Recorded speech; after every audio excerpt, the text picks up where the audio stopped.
أعزائي مستمعي VFM، أسعد الله أوقاتكم بكل خير.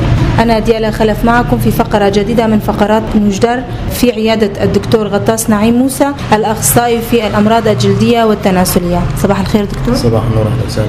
دكتور، مرض تساقط الشعر إيش هو؟ فيك تعرفنا إياه؟ هلا أول شيء الأشعار هي الأشعار الرأس خاصة تحمي الجلد الرأس من الأشعة الشمس، بالإضافة للناحية الجمالية. تساقط الأشعار عم يسبب حالات نفسية سيئة، مشان هيك واحد لازم يهتم بهالناحية كتير. هلا أول شيء في تنمو الشعرة 0.35 ملي في اليوم، وعدد أشعار الفروة تقريبا 100,000 ل 150,000 في الرأس.